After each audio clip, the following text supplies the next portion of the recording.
वो 3 जो गैर सियासी बहनें हैं जो भाई से मुलाकात के लिए अडियाला के बाहर बैठती हैं, उनके ऊपर तशद्दुद करवाया जाता है, उनके ऊपर ठंडा पानी रात के अंधेरे में पिलवाया जाता है। और ये सब जो है ये खातून वज़ीर आला के होते हुए हो रहा है। तो उनको सिर्फ पैगाम देना चाहूँगी, शेम ऑन यू खातून वज़ीर आला। फलक ये जल्द वापस आएंगे और इस मुल्क को चलाएंगे, मुल्क के निज़ाम को भी ठीक करेंगे।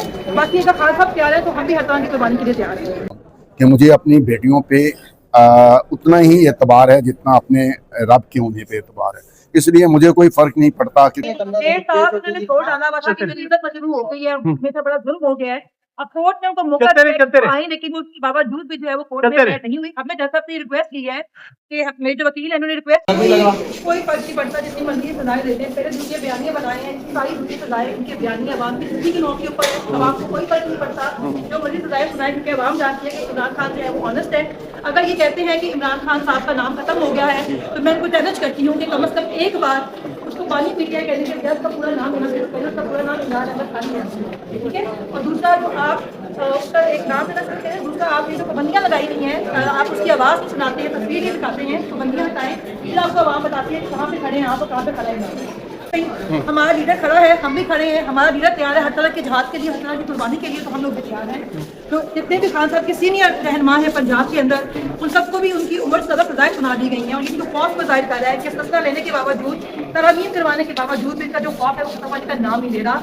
तो जो आवाम है ना वो डर रही है, ना जो सीनियर लोग हैं वो डर रहे हैं। और जितना भी ये जुल्म है ये पंजाब के अंदर किया जा रहा है। आप ये देखें जितने भी वर्कर्स हैं या खवातीन हैं वो सभी पंजाब में किया जा रहा है। सब एक खातून वज़ीर आला के होते हुए किया जा रहा है जो कहती है कि खवातीन मेरी रेड लाइन है। डॉक्टर यास्मीन राशिद हैं, वो 70 साल से ऊपर उम्र की खातून हैं, उनको उनकी उम्र से सजाएं सुनाई गई है स्पॉट के तहत कि वो बाहर आए तो पंजाब को मोबिलाइज न कर लें।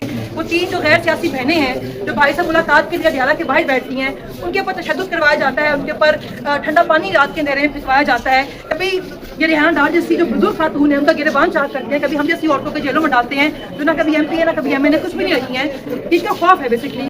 और ये सब जो है ये खातून वज़ीर आला के होते हुए हो रहा है। तो उनको सिर्फ पैगाम देना चाहूँगी, शेम ऑन यू खातून वज़ीर आला। फलक ये बताइएगा, उस्मा बुखारी मदइया इस केस में, आपके केस में तभी तक बतौर गवाह पेश नहीं, इस पर क्या पेश हो सकती नहीं है, उनके पास साबित करने के लिए कुछ भी नहीं है। बिल्कुल अपनी जो उनकी खातून तस्वीरें आला है उनकी तरह वो झूठी हैं, उनके पास साबित करने के लिए कुछ भी नहीं है। मेरे वकील ने उनको बहुत दफा कहा है कि आपको बैंक जज साहब ने इनको समन किया, इस बार लास्ट में समन किया था, इस बार हमने कहा है रिक्वेस्ट किया कि वारंट जारी करें ताकि वो आए और ये साबित करें कि जी उनके पास क्या। अच्छा, खान साहब ने कहा कि मैं मुल्क को कौम की आज़ादी के लिए शहादत देने को तैयार हूँ, क्या कहेंगे? अल्लाह पाक हमारे लीडर को सलामत रखे, इंशाल्लाह इमरान खान जल्द वापस आएंगे और इस मुल्क को चलाएंगे, मुल्क के निज़ाम को भी ठीक करेंगे।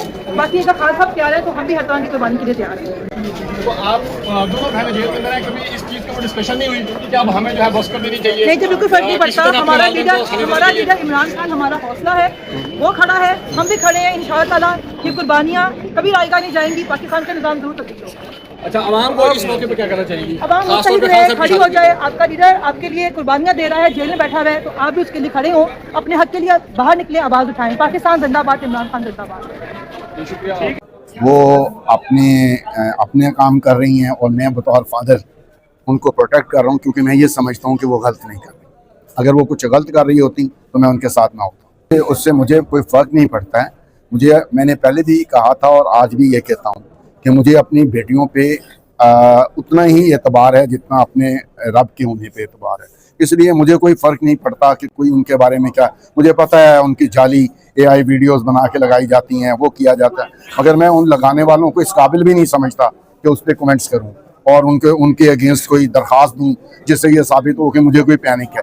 अगर मैंने कुछ भी नहीं, अगर उन्होंने कुछ नहीं किया हुआ तो मुझे क्या ज़रूरत है कि मैं हमें फ्रीक बनता फिरूं। अच्छा सर, उस्मा बुखारी साहिबा इस केस के अंदर पेश नहीं हो रही।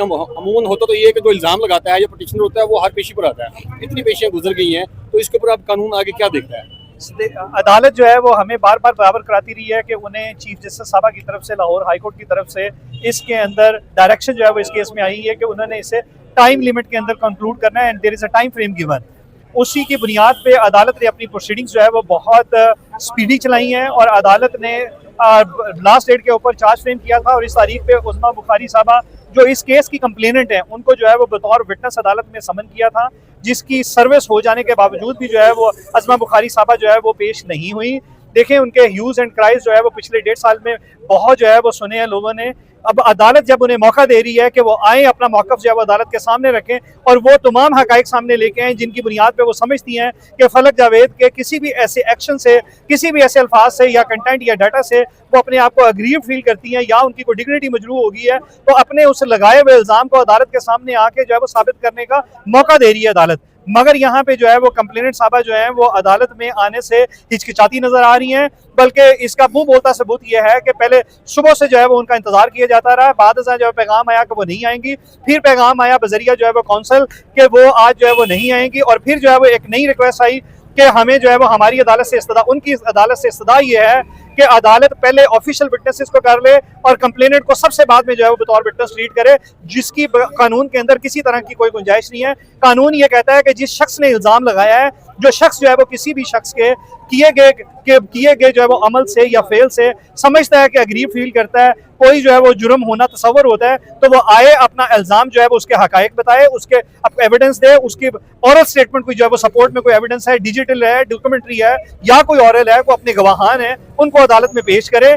तो ये पहले सबसे पहले अदालत में कंप्लेनेंट का मौक़िफ़ जो है वो आना ज़रूरी है। बाद अगर कोई जो है वो पुलिस ऑफिशियल्स हैं या कोई इन्वेस्टिगेशन ऑफिसर एजेंसी के ऑफिशियल्स हैं या कोई फोरेंसिक लैब के ऑफिशियल्स हैं, उनका बाद में आना जो है वो उसकी तायद में या सपोर्ट में या उस प्रोसीजर को एक्सप्लेन करना जो है वो उनका मकसद है। उन्होंने आके कंप्लेनेंट का वर्जन नहीं बयान करना। तो इसके लिए इंतहाई जरूरी है कि जो है वो जो कंप्लेनेंट है वो राइट अवे जो है वो अदालत के बुलाने पे आए। हम अदालत में हमने आज भी जब ये रिक्वेस्ट किया है कि इस तरह की किसी भी दरखास्त को रद्द किया जाए और प्रोसीजर से जो है वो किसी को भी बाईपास करके फेवरेट जो है वो ट्रीट नहीं किया जा सकता, और अदालत के अंदर ऐसा अदालत की प्रोसीडिंग का कोई ऐसा पैगाम नहीं जाना चाहिए कि अगर कोई कंप्लेनेंट स्टेट फंक्शनरी है तो उसको कोई प्रिविलेज जो है वो ट्रीट किया जा रहा है और फलक जावेद या बाकी जो 5-6 मुल्ज़मान हैं उनको कोई सौतेले बच्चों की तरह ट्रीट किया जा रहा है, जबकि law is settled otherwise. Law ये कहता है कि जो मुल्ज़म है वो फेवरेट चाइल्ड ऑफ लॉ है। अगर कोई गुंजाइश, अगर कोई बेनिफिट दिया जाना है तो वो तमाम मुल्ज़मान को दिया जाना है, मुद्दई को जो है वो नहीं दिया जा सकता, और मुद्दई जो है वो अपने लगाए हुए इल्ज़ाम को आके निभाने का, साबित करने का पाबंद है,